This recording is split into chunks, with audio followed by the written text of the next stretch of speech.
Welcome to my channel. In today's video, I'm so excited to share these 5 trading tools with you that you can start using and begin to see some improvement in your trading experience. And I hope you're going to enjoy this video because I'm just going to make it very brief and straight to the point. And come along with me as I share with you these 5 tools. And just for you to know that this channel is not about a financial advice. I'm not a financial advisor, and all that I put out here on my channel are for educational purposes only. Okay, and bear in mind that trading forex is very risky, and so you should have that at the back of your mind and don't trade or risk more than you can afford to lose.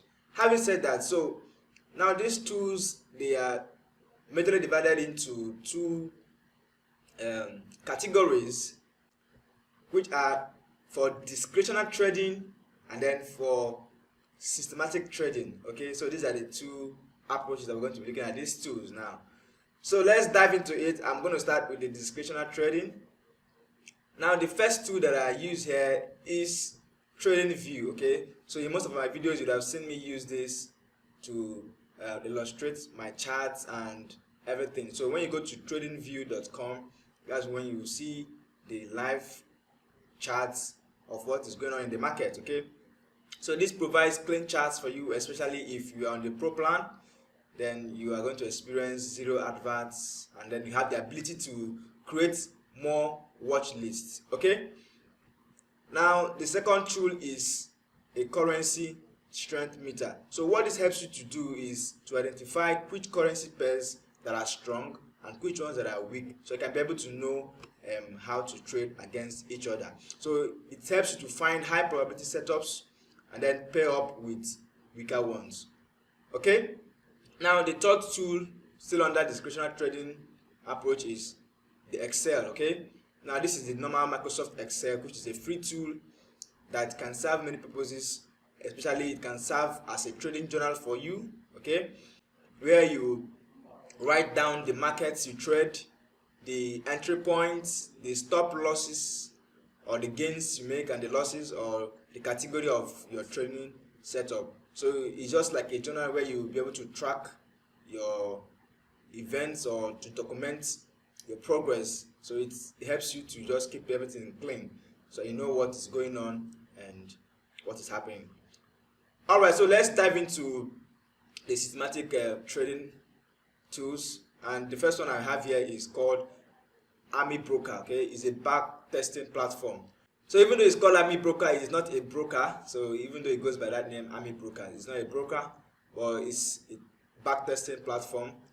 So you use it to test out different trading systems, whether it is stocks, forex, futures, and all that. Okay, now it digests the rules that you give to it and shows you the results. It does not provide historical data, and so you have to purchase data and feed into it. So now leads us to the 5th tool that we're going to be using to now get the historical data, which is nugget data. Alright, so they offer stock data, US stocks, forex data, futures, and so many other data. Okay, now this is going to serve as a source of historical data that you're going to use to now feed into the AMIBROKER. Okay, so there are other tools, okay, but these are the 5 basic ones that you can actually use in your trading and you get the best result from it. So I hope you got some value from this video. If you like this content, make sure you give it a thumbs up, and if you have not subscribed to my channel, make sure you subscribe to my channel, because I'll be dropping this kind of videos every now and then. So let me know in the comments the other tools that you use, or the other ones that I did not mention that you use in your trading. Okay, so if you want to start trading, in the link of the description I recommend my #1 forex broker, which you can use. I trust them and I use them, so you can use them if you want. Okay, and it's an affiliate link. If you use it, I make some commissions, which is not from your personal funds. Okay, so having said that, this is how we're going to wrap it up for today's video, and I hope you enjoyed it and I hope you got some value from it. I'm gonna see you guys in my next video. Thanks for watching. Okay.